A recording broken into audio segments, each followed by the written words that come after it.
Chicago, 2011. A cop is murdered. Police and prosecutors swear they have the trigger man. He swears he didn't do it. How far will each side go to prove they're right? Like it's just one bombshell after another, where you're like, what? The story of a PlayStation, a brain-eating amoeba, and the relentless pursuit of justice. Off Duty, out now. Listen wherever you get your podcasts. This message comes from Jackson. Taxes aren't something you can only think about once a year. With investments, planning for tax day is year-round. Fortunately, Jackson offers tax-efficient products. Visit jackson.com for more information on how our products can make your tax bill a little bit less painful. Jackson is short for Jackson Financial Incorporated, Jackson National Life Insurance Company, Lansing, Michigan, and Jackson National Life Insurance Company of New York, Purchase, New York. Hi, this is Hannah Berner from Giggly Squad. Have you ever put on a bra that makes you feel like a goddess? Prepare to be obsessed with the Dream Angels Wicked Bra from Victoria's Secret, the iconic brand behind the world's most comfortable bras. And I only wear the most comfortable bras. The bestseller features an innovative sling for perfect lift without padding, and the fit is chef's kiss. Awaken your inner goddess with new colors and super femme lace embroidery. Find out why this bra has thousands of 5-star reviews and counting. Shop it in stores and online at victoriassecret.com.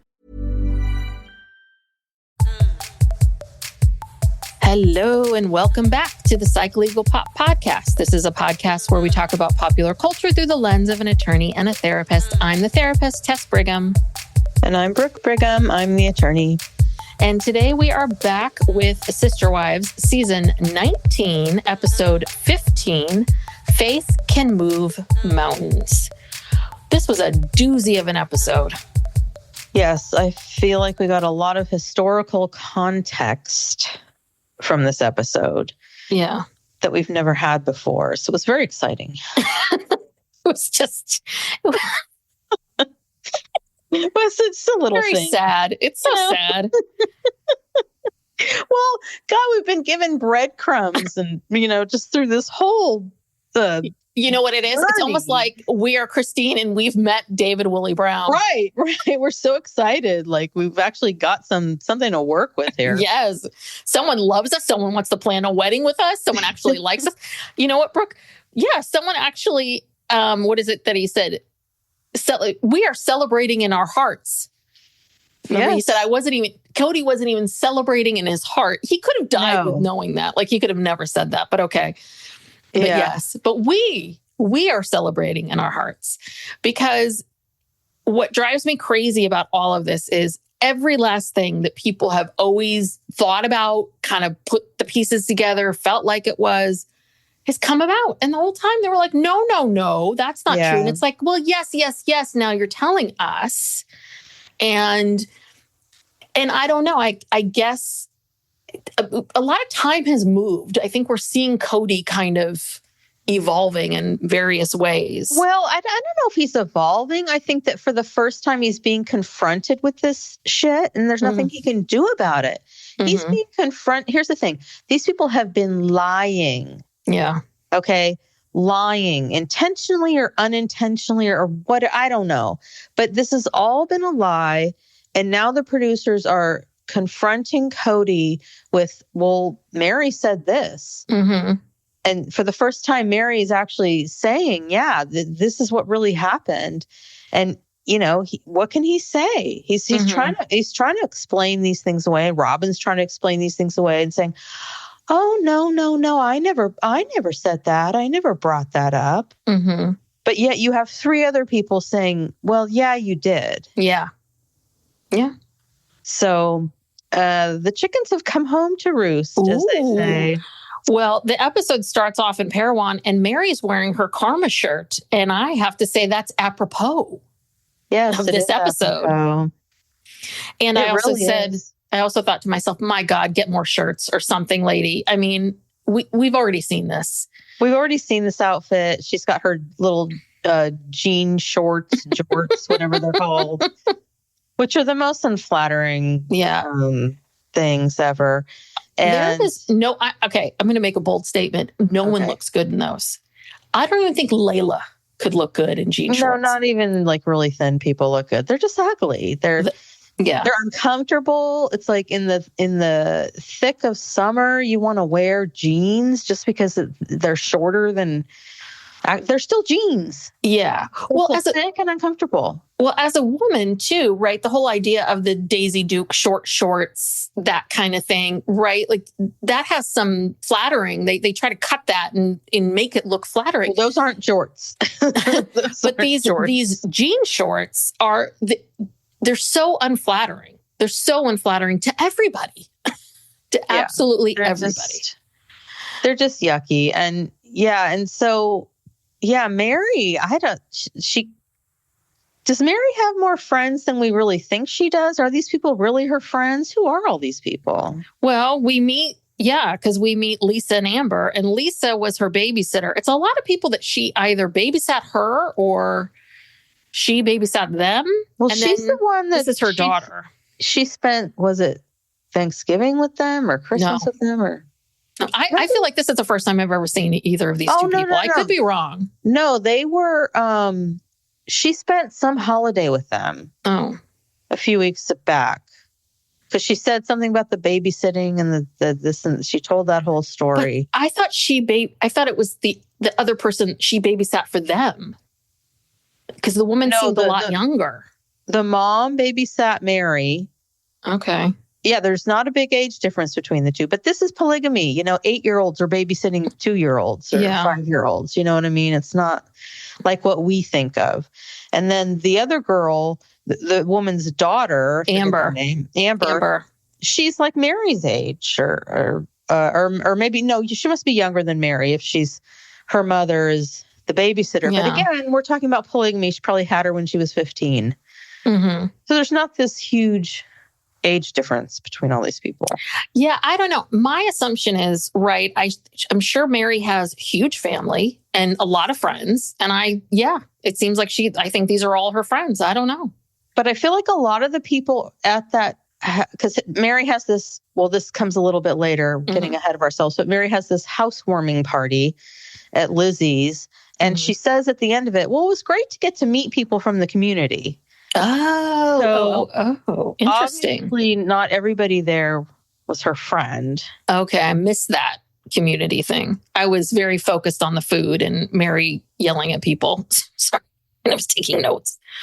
Okay, interesting. Yeah. But before the party happens, we have to take the sign that she made for Bonnie and get rid of the sign where it's Meri and Kody and how far they are from the inn. And which I think is interesting because she had this sign made, I don't know how many years ago, but obviously it was at a time where Meri and Kody were not even living together, but yet she still puts the mileage from the inn to Meri's house where Kody doesn't even go or stay or ever even visit.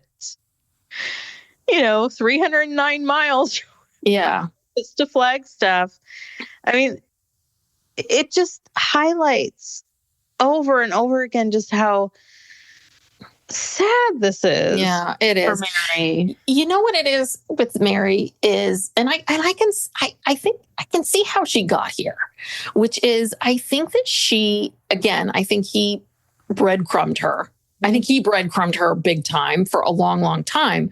But I also wonder for her, if she was ever to turn to him and say, I'm going to go, I'm leaving, she'd have to admit all of the stuff that she's admitting now. We've all been there, right? Where it's a little bit like, we don't make the change because it would force us to have to like own up to or be accountable or admit that this man doesn't love me. And in some ways, it's a little bit like, I guess it's been easier for her for the last 10 years to kind of just pretend like eventually, we're going to be back together. We're 380 miles from the inn. We're here.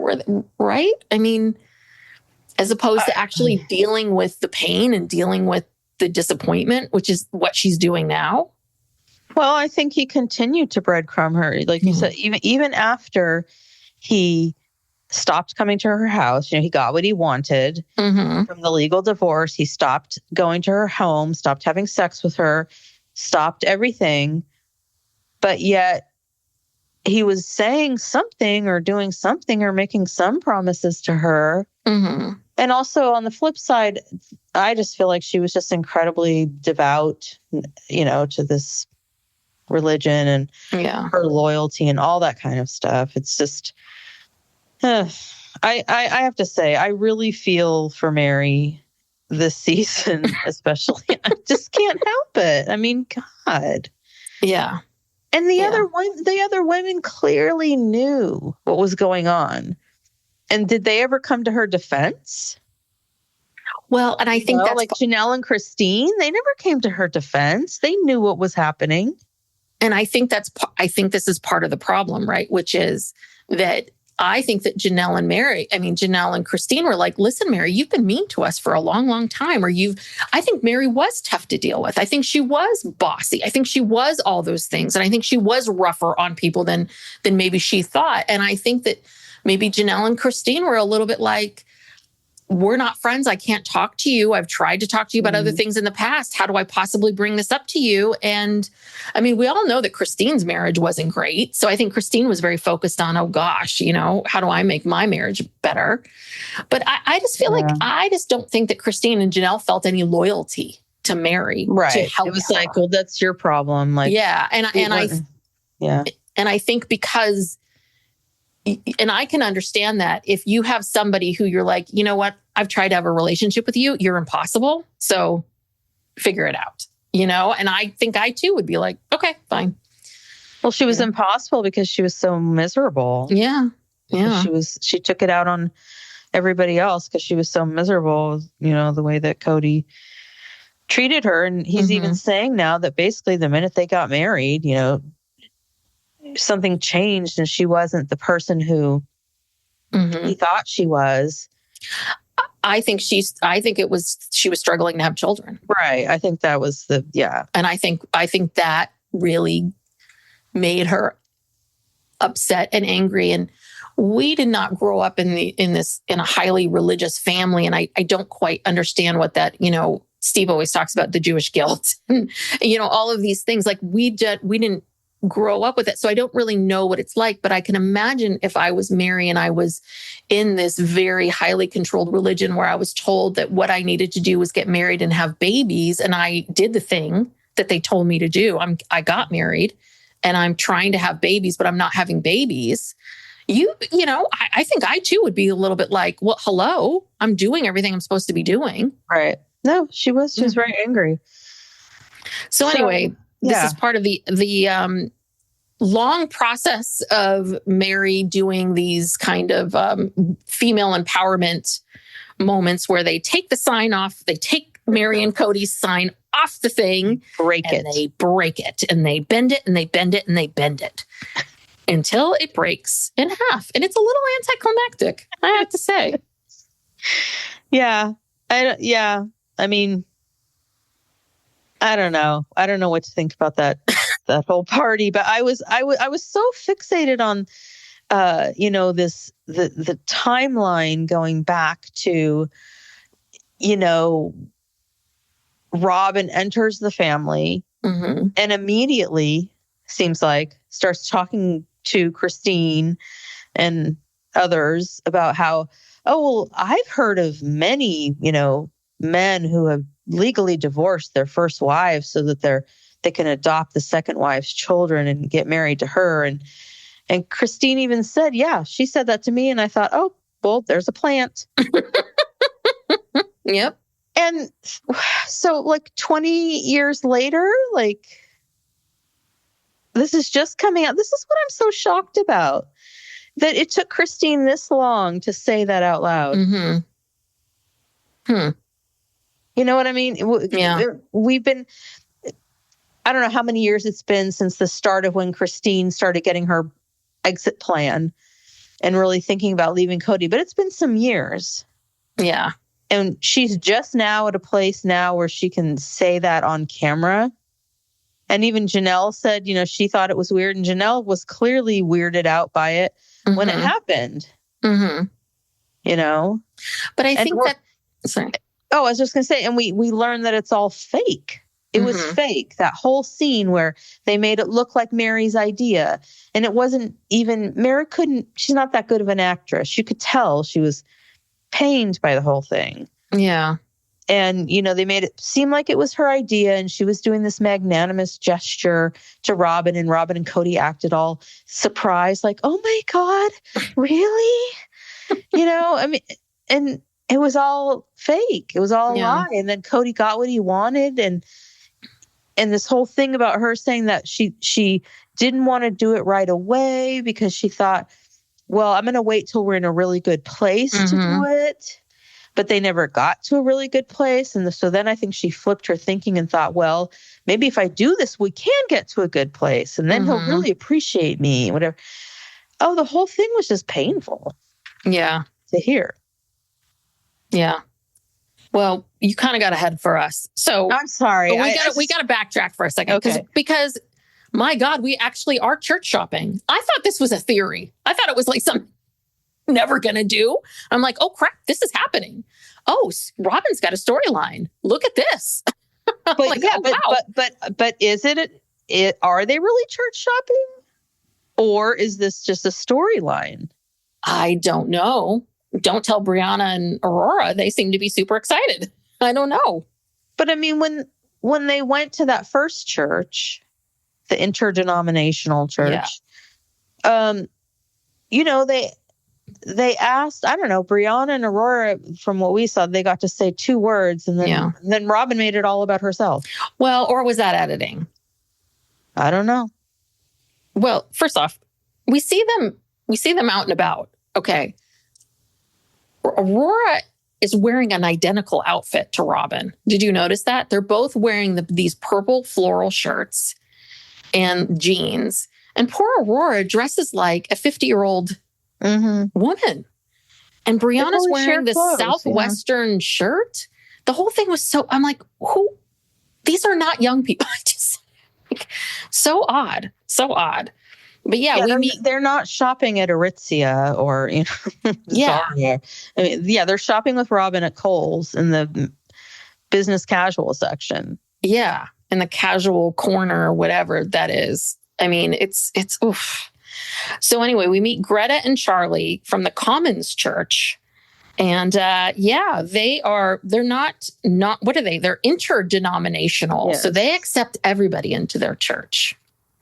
Yes, they mention Muslim people, people of all faiths. Yes. So it's not just Christian, because non-denominational would imply, I think, different Christianity, forms of Christianity. So they include all different religions. But then we hear, we have to hear the story of why they had to flee Utah.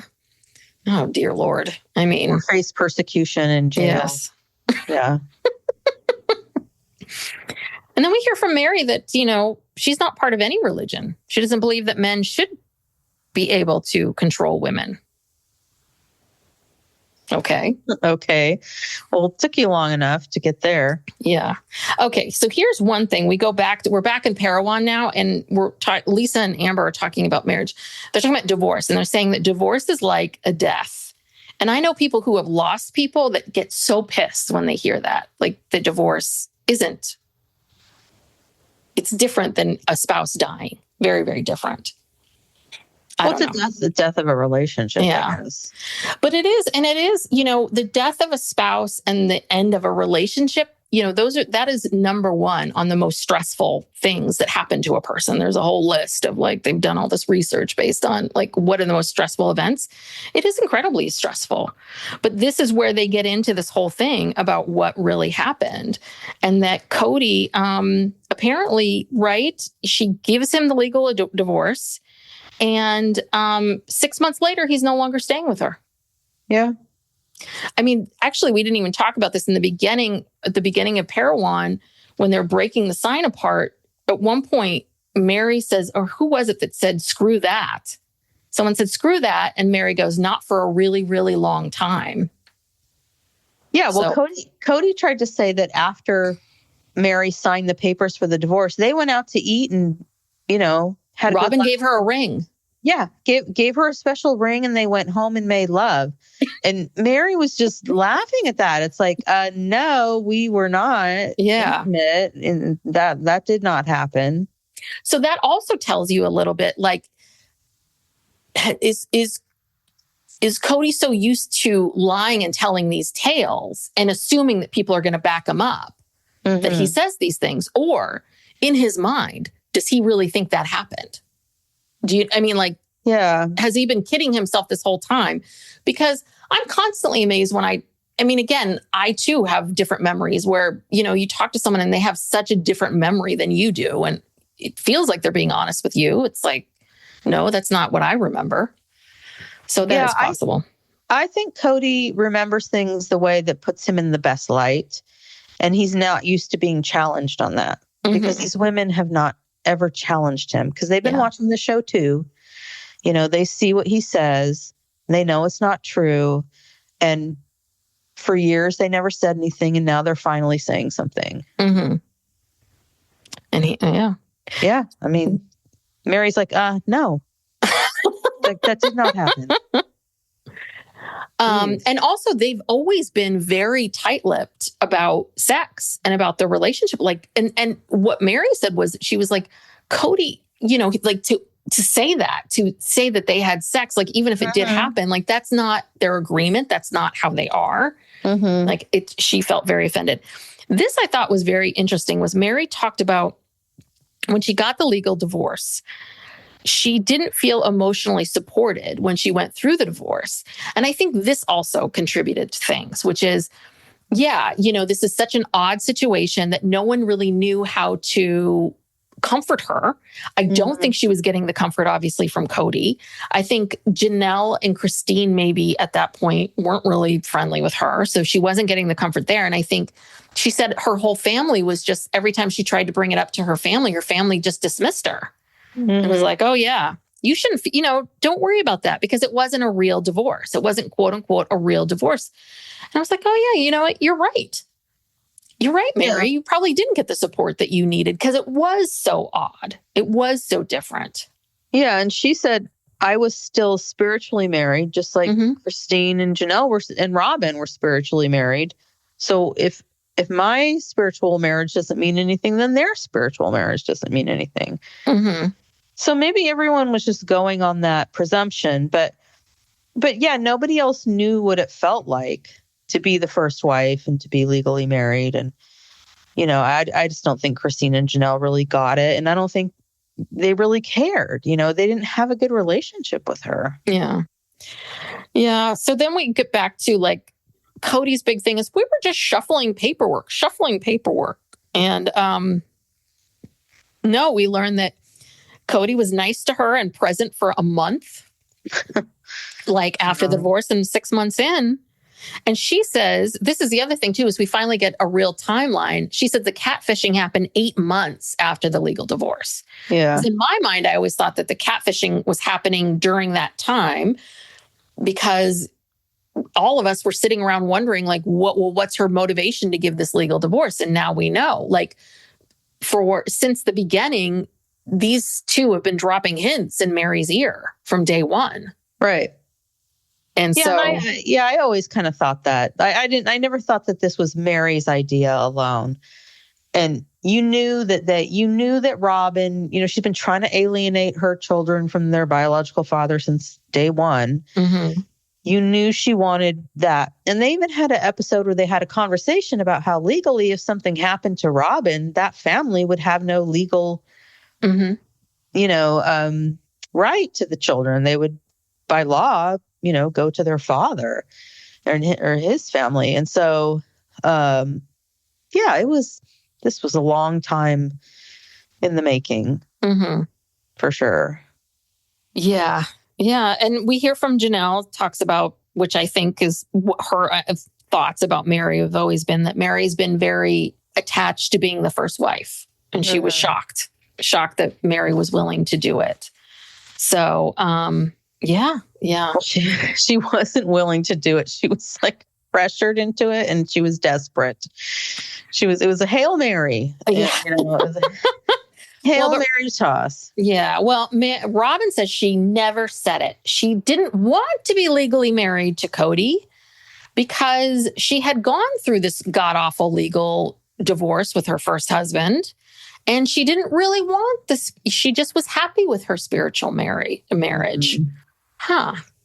Yeah, she also said that Meri told her when they first met that she was thinking about this, about doing this, about offering it to Robyn. Well, if that were true, why didn't Robyn say, "Oh, no, no, no. I don't want to be married to Kody. I don't want Kody to adopt my children." You know, these people, they can't even keep their story straight or logical. They can't they can't keep it logical. This makes no sense. Yeah. Well, then Kody gets into this whole thing. So now Kody has to defend why he basically dumped Meri right after this whole thing, because that makes him look pretty bad. And his whole thing is, well, I would go over there and, she would be changing and she would feel uncomfortable changing in front of me. So, it was, I don't know quite, we're a married couple. Like his claim is, well, because she wouldn't get naked in front of me, we didn't have, she didn't see me that way. That was a rejection. That was a rejection. Yeah. Thank you. That was a rejection on her part. And then, of course, Meri comes in and says, no, like we hadn't been intimate in a long time. And I felt very uncomfortable getting undressed in front of someone who felt like a little bit of a stranger. And that's also, I think, basically on the two of them, because I think part of the problem is that and what made, I think, Robyn such a, big revelation to Kody is the fact that I don't think they ever talked about anything. Because you realize, like, neither one of them ever talked about, like, well, we're married. Why are you running off into the other room? And she never said, well, I don't feel this way about you. Oh, wait, hold on. Like, you can tell, like, you two never talked about anything. Yeah, because he didn't care. He's coming up with these things in retrospect, excuses, in hindsight. Like, at the time, he didn't care. It's not like he was like, oh my gosh, Meri, you don't feel comfortable, being naked in front of me? No, he was just like, okay, I got to come over here to do this or get this, and then I got to go. You can't trust anything that comes out of this guy's mouth. He's just such a liar. He's just lying. He's like reaching for things to justify. I mean, he was awful to her. Okay. Yeah. And I also think that he, again, I don't think he ever thought any of this was ever going to come out. No. So now because he was controlling. He managed to control these women with the show, mostly because of the money, because they'd been struggling financially before the show came along. And he was able to control them with, like, we got to do this so we can continue to get this money. And once they all went out on their own, started making their own money, and realized that they didn't need his money, they didn't need all that, and that's when it all fell apart. Yeah. Well, and I also think that they also realized, like, oh, wow, the show just didn't end. When we started, like when Christine left, they were like, oh my God, the show's bigger than ever. And I think that emboldened all of them to be more honest, because I can imagine too, that for a long time, I would, if my livelihood was connected to this, I would be very afraid to really be honest about what's going on. And I think, honestly, it's Christine, because Christine ripped the Band-Aid off and was like, I'm going to start being honest about this stuff. And it was like, oh, whoa, people like us. Like, people, oh, we're not canceled. This isn't over. Oh, we can keep doing this. Oh, wait a second. Okay. Now I'm going to be honest. And now I'm going to be honest, Yeah. And it was because Christine and Janelle had the support of their adult children, quite frankly. They all had adult children who were responsible, who they could count on, who weren't going to let them, become homeless or, you know what I mean? Like, that they could, they saw their kids growing up and getting married and moving on, living like a normal life. And it's like, oh, there's life outside of this, Yeah. And so, they felt emboldened to leave. Yeah.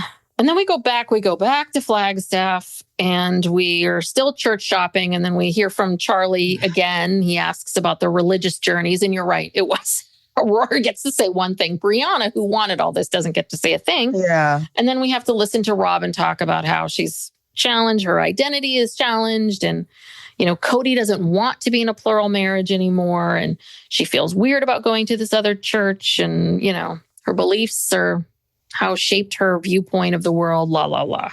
Yeah, and she's talking about how her head and her heart are still out there on the property and hoping that they could all live together and be co-parents and co-grandparents. And it's like, Jesus, Robyn, that ship has so sailed like so long ago. Mm-hmm. I mean, she's just like watching her just wallow and pitying herself and wallowing. It's just like, is this real? Like, is this real, or is she putting this on? And that's the part that I'm like, I have no idea, because that's the thing is that I feel like, Christine's always been an authentic person. Mm-hmm. She's just being more honest now. Right. And I think that it's the same with Janelle. Meri's, going through her stuff, but Robyn is very perplexing, because I don't know if we even know who the real Robyn is or which version of this, because there's been, lots of different versions, lots of different attitudes about things. And then, you were Miss Polygamy, Miss, all of these things. So why would, you dropping you wanted him to adopt your kids. Mm-hmm. Like, yeah, I mean, so now that truth is coming out, Robyn's still not telling the truth. I think that's part of it. And Kody's truth is so bizarre, and his own weird ego, his truth is so covered in his narcissism. It's his truth, but it's not the truth. But I don't think she's a very honest person. Yeah, and she keeps coming back to how she's been gaslit, and she's this victim of all these adult children who are just so mean to her. And then Kody chimes in about this jealousy of Robyn, and it's just like, what? Nobody's jealous of Robyn. Your kids are pissed off because you did not prioritize them, and you did not prioritize your family as a whole over, this one person. That's what they're pissed about. Mm-hmm. It's not Robyn. It's your behavior. Like, you, Kody, could have been more equal with your time and not put, he's so concerned about Robyn's kids, but, this whole jealousy thing to me has always felt really, really misogynistic, because, we have a stepmother, and that's one thing that would drive me crazy, is when people would allude to the fact that maybe we weren't happy, because the relationship with our stepmother wasn't very good, that we were jealous. Mm-hmm. Do you know what I mean? I'm sure you heard that too, of like, Sure. that this whole thing of like, that we as the children are, of course, so jealous of this person that's coming in. And it's so, number one, it's so misogynistic, because we never say this about boys and stepfathers. Right. We never do that. It's always about women and other women. And their fathers. And it's that. And it's also the other part of, you are totally, totally dismissing the child. You're totally dismissing what one side of this is saying or believing. And it just drove me nuts when people would say that. It's like, well, I'm not jealous of this person. I don't want to be this person. I don't want to sleep with my father and build a life with him. I just want my father to prioritize me over her. Period. Yeah, exactly. Because that's even a promise that he made when they got married. Yeah. And he did not, keep that promise. So that's all it is. And what you go back and look at all the discussions that Kody's kids have had about him is that they just want to be prioritized over Robyn. Mm-hmm. Just like you should. Some of the time, not even all the time. Some of the time. Some of the time. But God, as a parent, yes, you are supposed to prioritize your child over your spouse or your partner or their, parent, whatever. That's the natural order of things. Am I wrong? I mean, what that is the natural order of things. Well, it's that. And it's also this idea of, your child is still developing. Like, you're the adult. You and this other person that you and the other person that you're marrying, you're both adults and should be acting like adults, and that you prioritize your child, or you focus on them and their needs, because you as the adult should be able to meet your own needs. Right. Do you know what I mean? And you're teaching your child you're meeting your child's needs so that they learn how to meet their own needs. Like, this is how it goes. And so this whole idea of, favoring and prioritizing and all this, like, that life is full of, our priorities are constantly changing in our lives of what we're going to focus on and what we're doing. But at the core level, you always think about your child's needs in a different way than you think about your partner's needs. Do you know what I mean? It's a little bit like I'm much more careful about the things that I say to Max in general than I do to Steve when it's something that's tricky or difficult or whatever it is, because I know that I can say it in a different way to Steve and he can hear it. Yeah. As opposed to my moody 17-year-old. Psych Legal Pop will be right back after these messages.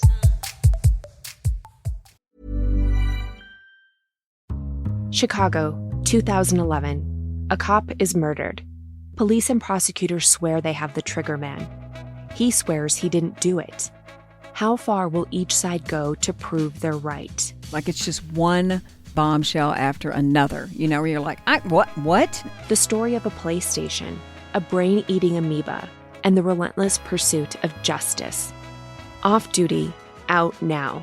Listen wherever you get your podcasts. Hi, this is Hannah Berner from Giggly Squad. Have you ever put on a bra that makes you feel like a goddess? Prepare to be obsessed with the Dream Angel's Wicked Bra from Victoria's Secret, the iconic brand behind the world's most comfortable bras. And I only wear the most comfortable bras. The bestseller features an innovative sling for perfect lift without padding, and the fit is chef's kiss. Awaken your inner goddess with new colors and super femme lace embroidery. Find out why this bra has thousands of 5-star reviews and counting. Shop it in stores and online at victoriassecret.com. Yeah, no, and that's what neither Kody nor Robyn understand, But yet Robyn has this expectation that he puts the needs of her children above everybody else and all else, and that he does, because then Robyn gives him special treatment just for being basic, for just meeting the basic needs of her children. It's like, it's not like he gets some award for that.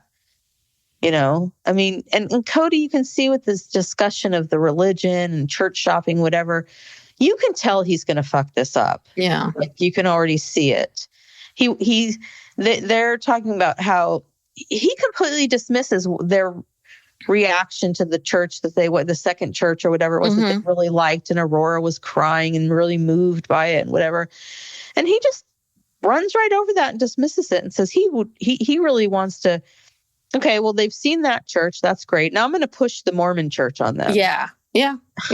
Fundamentalist. Okay. No, he's just to the mainstream Mormon. He's just trying to get to the LDS. Yeah. I mean, I think he said he's not part of that fundamentalist church. He doesn't want to live plural marriage, whatever. So he can't say that he wants that for them, but he definitely said, oh yeah, well, the LDS church, yeah, that would be great. He's totally dismissing what they're saying, and then Robyn's over here acting all afraid of him, and do you think Robyn really wants to go to church? Do you think she really cares? I guess I wonder, because this is from that conversation we had with Melanie and Corey from Notes to Self 444. I still wonder, is Robyn worried that she's gonna, like, something bad's gonna happen because she's not gonna be able to go to the celestial kingdom? Right. And if religion and the belief that you have to be in plural marriage to get to the celestial kingdom, wouldn't you think that she would be running to marry someone else and be in a different plural marriage? Right? Kody said he doesn't want plural marriage. She told the the people at that church that she doesn't want to be monogamous. Kody does not want to be in plural marriage anymore. Mm-hmm. But she said she wants a guarantee of happiness if she were ever to live plural marriage again. Mm. So she does want it, but she's never going to get a guarantee of happiness. Sorry. I don't know what she thinks. Maybe she does still think that she needs to do this to get into heaven. Oh, and then did you see from the scenes from next week's episode, she's talking to Kody and she doesn't realize that Janelle has said, there's absolutely no way in hell I'm going to stay with you. It's so good. She's like, well, what about Janelle? And Cody's like, oh no, not Janelle. They're just now talking. This happened months ago at Salsa Brava or wherever it was. No, it was the addict. Josephine's. Yeah. There was 2 conversations. It started at Salsa Brava. And then she finished it off at Josephine. No, she started it in her tiny apartment with the little Christmas tree behind her where she said, fuck you. Fuck you. You stay here and listen to me. Yeah. That's the start of it. So that was Christmas last year. I don't know. No, that was 2 Christmases ago. 2 years ago. Yeah. She's done. And Cody's just now getting around to telling Robyn that no, Janelle's out. No chance. No way in hell. Yeah. And Robyn looks confused.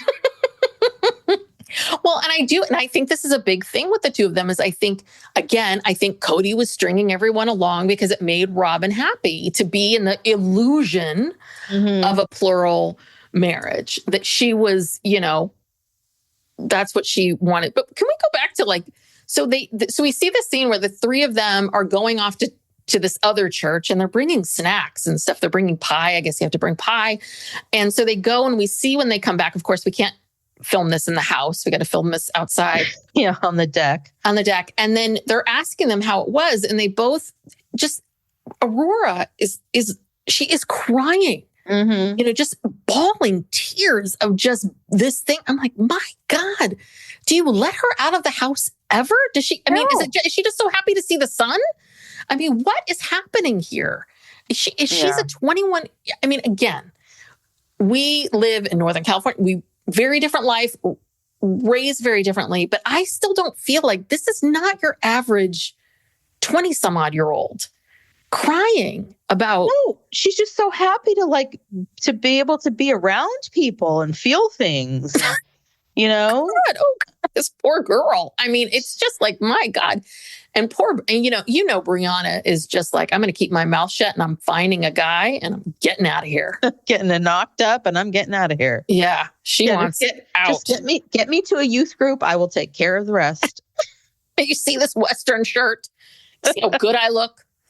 Yes. Cowboy Carter. Cowboy Beyonce. Carter. Yeah. Cowboy's having a moment here. So, Yeah. Beyonce, sexy. I'm ready. Yes. Yes. Let me out of the house, please. Well, so we did miss one section where we have to go back to Utah and we have to see Christine try on her dress. I really don't care. Her daughters are her best friends. We don't care. And then we see this dueling parties of Meri having her welcome to the town. Housewarming. Party, and Christine and David are having a shower. And we learn in this that we must be in September of 2023 now because it's a month away. So they really are moving. They are moving very fast because we just skipped the entire summer, like spring and summer. Well, they were busy wedding planning that, we saw the fitting, we saw all that shit they did. I'm just glad that we got about 7 months in 2 episodes. Do you know what I mean? I'm happy. We're moving. We're moving. That's really good. So we get the dueling parties and Meri's a little bossy in the party. But Jen is such a good friend. I mean, she really does. Jen is like a very kind friend. I think she does for Meri a lot of things that Meri doesn't do for herself. What else? Yeah, they had the shower, the shower. Yeah. The I don't know what you want to call it, bridal shower where McKelty was being obnoxious and bossy and, they played a game. And of course they had they had to fly Janelle in. You know, she comes once a month for whatever wedding party event is happening. And you can tell she's really starting to really take a strong liking to David. Yes. She likes him a lot. Mm-hmm. Yeah. And the whole thing with Kody and the luggage rack, I'm like, that was so good. Kody. Yeah. That was so good. Because my husband always lets me have the luggage rack. I just never, ever thought about, but I think it's a symbol of how just incredibly selfish he was. He is really, really a selfish person. And I think some of that is, I think it's the religion and putting men first and all that other BS. Patriarchy. The patriarchy of things. But I also think it's because he got married at 19. Like 19-year-olds are selfish. Yeah. You know, like he just never had a chance to mature. And so like realize like, oh, wow, yeah, I should probably give this over to my wives. Well, no one even taught him. I mean, look, my daughter's dated some guys, you know, at age 16, 17, 18, who clearly their mothers or fathers or someone taught them, like, you know, you open the door for the girl, you walk on this side, you know, you have her walk on the inside of the sidewalk. Yes. You see it, and they bring flowers for the mother. Like, so it's like, okay, like kudos to you, you know, for teaching your. Kody was never taught anything about anything. No, he ate his mother's breakfast. We watch him eat his mother's. This poor mom has been slaving away, and she just wanted to eat her goddamn breakfast burrito. And Kody comes over and eats half of it. Yeah, that's how he is with his mom. He's rude. He was never taught any manners. He was never taught anything. It's like these people are like wild animals, you know? No. And again, I think that's part of the whole Robyn thing is I think Robyn came along and really kind of introduced him to things that to him felt very foreign of like, we're going to communicate, we're going to talk, you know, you're going to show up for people like this. You're going to do this, you're going to do that. Now, in general, that sounds like a good thing. I think the problem was that it was very much all in service of her. And what she wanted and what would make her happy versus what's best for the family. Yeah. So. I mean, we have to remember this is a patriarchal cult we can just say, you know, religion, culture, whatever you want to call it, where, men are superior or considered superior and women are subservient. So, of course, the man's going to get the... And remember how Kody used to always like go from house to house with his nice pressed shirts, you know, laundered and pressed shirts on hangers. And, you know, like, his stuff was always immaculate and his cars and his this and his that. Meanwhile, you know, the women are probably just going to the thrift store, getting their long sleeve shirts and tank tops to go over it. Or, you know what I mean? It's like the standards for him versus the standards for them. It's always been like that. But I mean, what can you do? And they even show scenes from next week. It's the wedding. They show them at the wedding. Like, this is it. Like next week, I guess is gonna. I don't know how many episodes it's gonna span, but we're starting next week. And I mean, we've all already seen it. I don't know what they're gonna do. I'm trying to think if there's anything. So we do get Kody saying that when he's talking, because when he's out there talking to Aurora and Breanna about church, he does say that he realizes that plural marriage, he didn't realize that plural marriage would create all these issues that he has with his kids. So he's sort of kind of alluding to the fact that maybe I wasn't the most present father, that maybe I didn't show up for my kids. Again, this is one thing I wrote this down that drives me crazy. And I hate this at workplaces. You know how some people, like, there's always has to be someone or something always has to be blamed for what it is. Like, you know, someone makes a mistake and it's like, well, whose fault is that? Who did that? And it's so much of like Kody, it's this, well, he can't even just sort of say, well, I didn't realize, you know, I realize now that I didn't do a very good job of being more mindful about spending time with my kids. It's always like, well, you know, I was really busy and I was working and the wives wanted to be with me. And so then it's just like, God, Kody, just own it. You cannot own one thing. But one thing he did say that was kind of astute was that he said, I'm realizing that there are things about the premise, the religion of plural marriage, that basically make it impossible for it to work. Yes. Because it's impossible. You're one person. There's only so many hours in a day. It is impossible to meet the emotional, physical, financial needs of 4 wives and 18 children. Mm-hmm. It's just impossible. I don't care how great of a guy you are, how hard you're trying. Yeah, it's just not going to happen. It's impossible. And then you throw into the mix that, he does have to take responsibility that he did, when Robyn came in, spend disproportionate amount of time with her. He didn't have to do that. He could have, but even if he kept on a strict schedule with everyone and he didn't favor Robyn, it still would have been bad. Like the kids still wouldn't have seen him enough. The wives still wouldn't have felt like they got their needs met. Yeah. I mean, we hear this from people who grow up in families of like 6 kids. Yeah. And that seems like a drop in the bucket to all this. I mean, yeah. I do feel for Kody in that sense, because I do, he was set up for, in many ways, failure, set up for this. And at least now he's kind of, he is saying like, we did this show to show you how great plural marriage is. And now I'm having to admit to you all that it's not, and it's all falling apart. And so I think that that's a good thing. It's just the whole, I don't know. What drives me crazy now is that, you know what, Kody, you're in a very unique position now that you don't actually have to get up and go to a job every day, like a lot of people do. And so you do actually have free time, and your job is one where you can actually go and visit all your kids, and that is your job. Right. I mean, you could go around the country and visit a kid every month. Right. Wanted to. And that would be the show, or that's what it was. But so that's the part that's the other thing is that he kind of like, now he's realizing all these things, but he's sort of throwing up his hands of this idea. Well, it's too I late. don't know what to do now. It's a little bit like, no, it's not. Like you don't have to go to a job 9 to 5 like everybody else.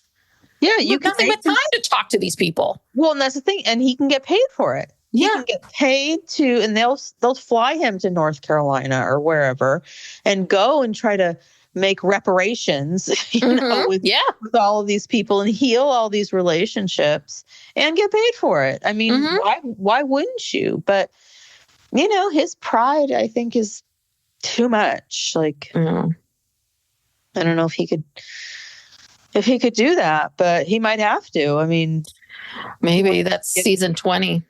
Yeah, well, because they've got to come up with something, they have to come up with storylines, and this shopping for church stuff is not going to go.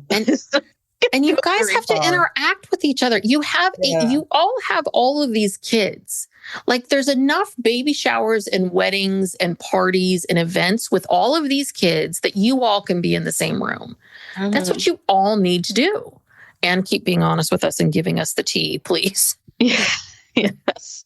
As part of the healing process, we need to know it all. We need to know every last detail. Yeah. Well, Kody ends with this whole thing about his wedding day with Christine. It just makes him so sad. It was not a special day at all, not even celebrating in my heart. It's like, my God, how much do you have to kick this woman? I know, just rub it in, just keep rubbing salt in the wound. Just shut up already, It's like, she's happy. Yes, we get it. We all know the flaws in your relationship. You don't need, but see the way the producers, because people aren't interacting with Kody, the way all the producers can do is show him clips of what other people are saying about him. And then his instinct is just to lash out. His instinct is never to reflect or, anything, it's so, I don't,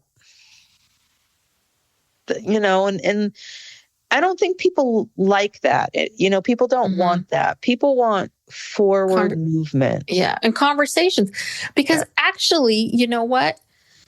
Maybe 100 years from now when, this show is in the Smithsonian or wherever it's going to end up. There's college courses being taught Sister wives. analyzing this. Yes. That as a whole, the show actually is in some ways very interesting because we see this family and we see the years and, oh no, it's falling apart. Now we're seeing it all, fall apart.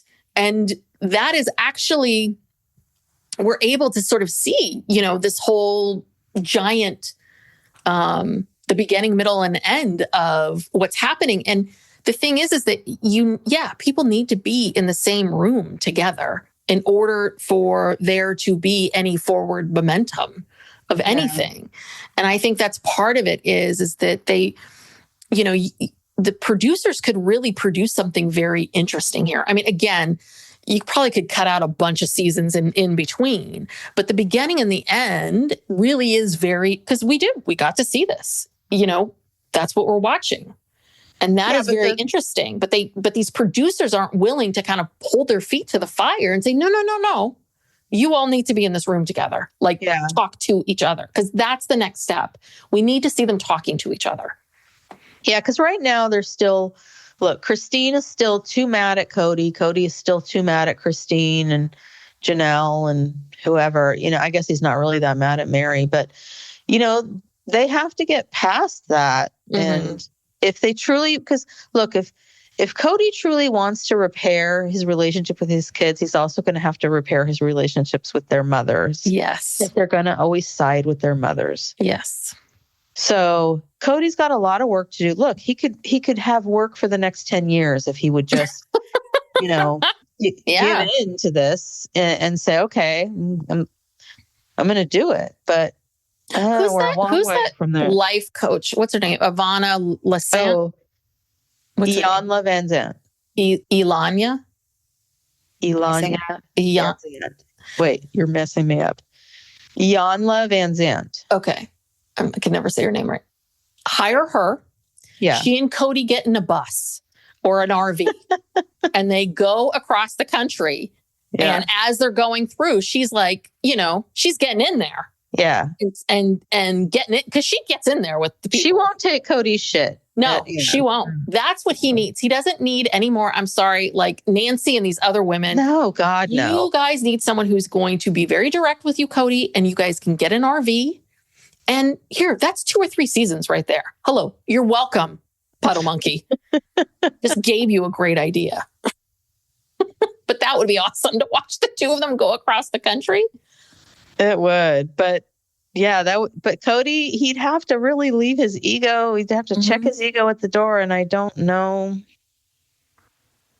if that's possible, but there were a couple things I saw on social media this week. Are we done talking about the show? Yeah, we're good. Okay.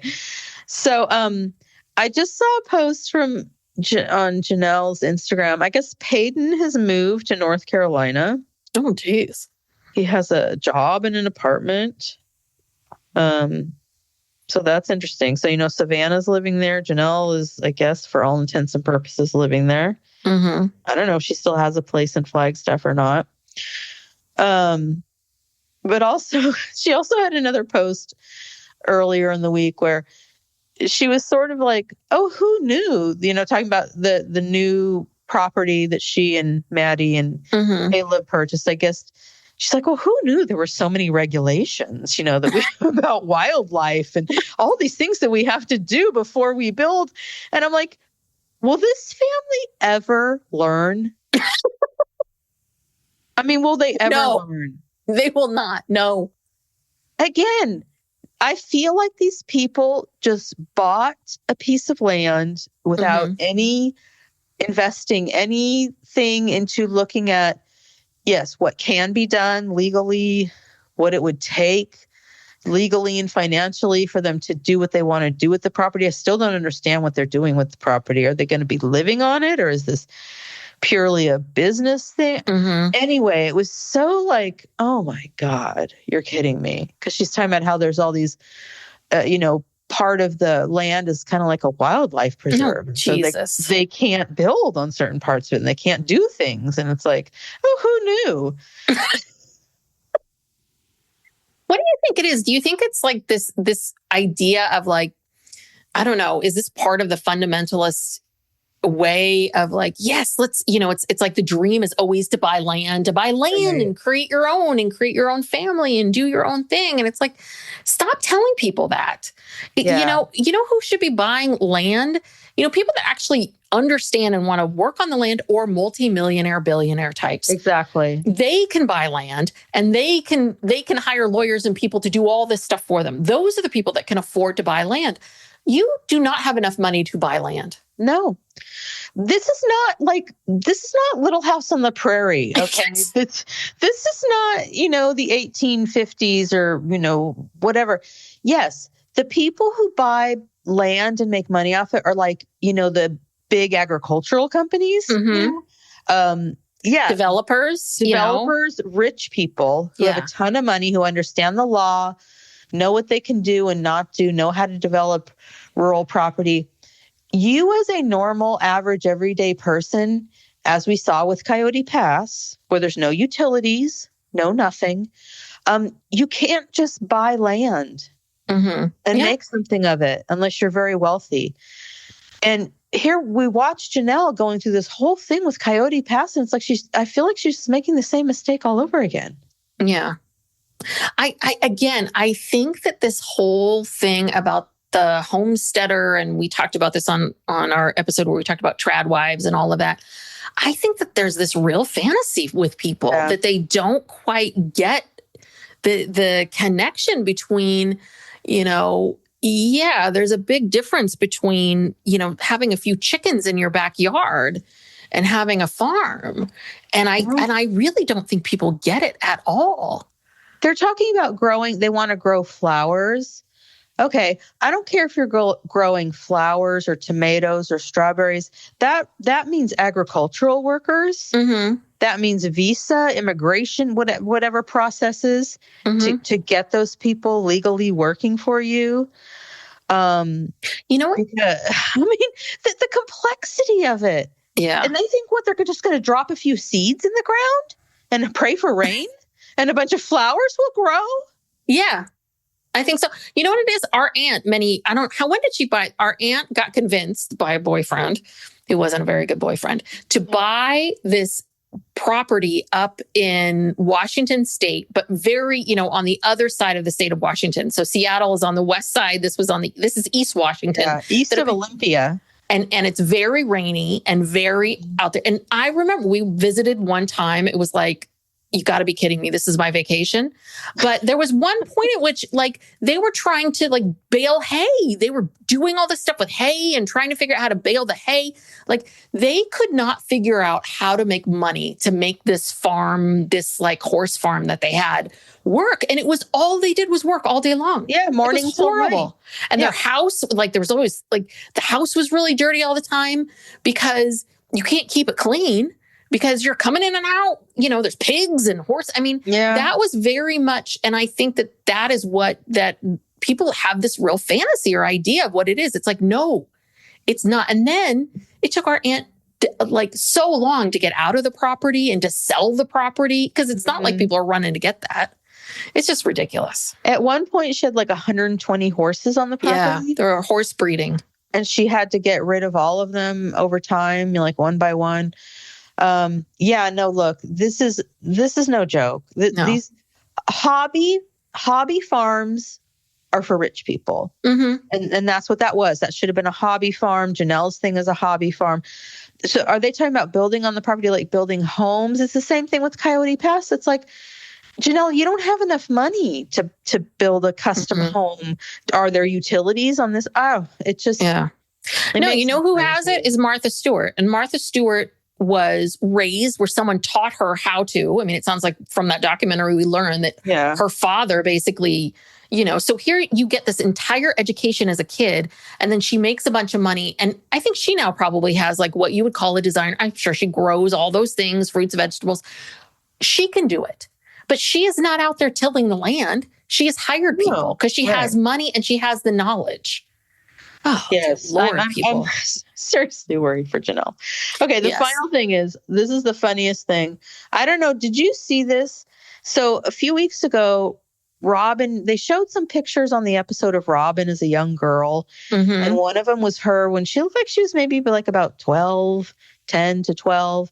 And she's wearing like a very fundamentalist, Ingalls Wilder looking dress, and her hair's pulled back.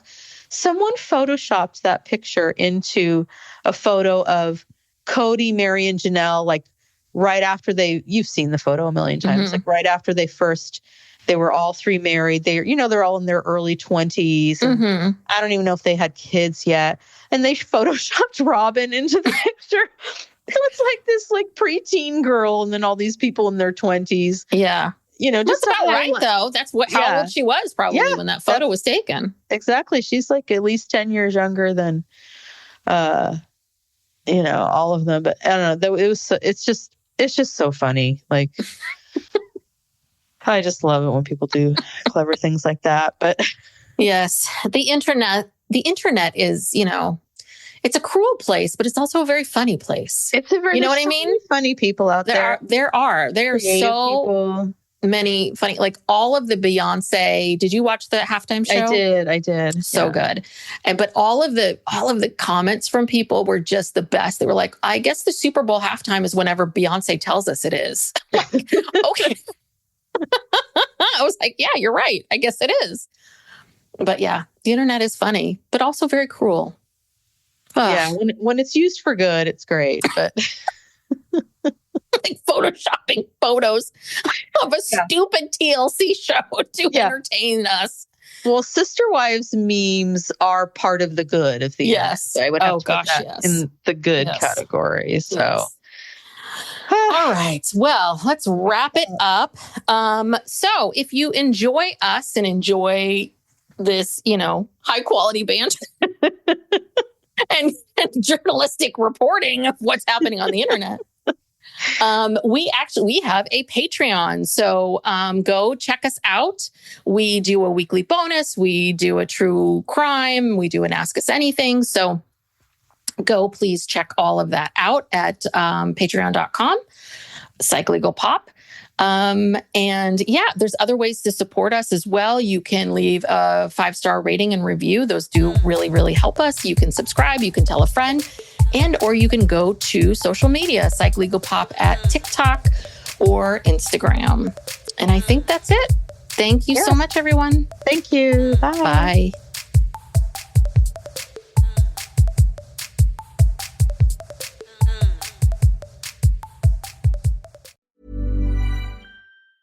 This message comes from Jackson. Taxes aren't something you can only think about once a year. With investments, planning for tax day is year-round. Fortunately, Jackson offers tax-efficient products. Visit jackson.com for more information on how our products can make your tax bill a little bit less painful. Jackson is short for Jackson Financial Incorporated, Jackson National Life Insurance Company, Lansing, Michigan, and Jackson National Life Insurance Company of New York, Purchase, New York. Hi, this is Hannah Berner from Giggly Squad. Have you ever put on a bra that makes you feel like a goddess? Prepare to be obsessed with the Dream Angels Wicked Bra from Victoria's Secret, the iconic brand behind the world's most comfortable bras. And I only wear the most comfortable bras. The bestseller features an innovative sling for perfect lift without padding, and the fit is chef's kiss. Awaken your inner goddess with new colors and super femme lace embroidery. Find out why this bra has thousands of 5-star reviews and counting. Shop it in stores and online at victoriassecret.com.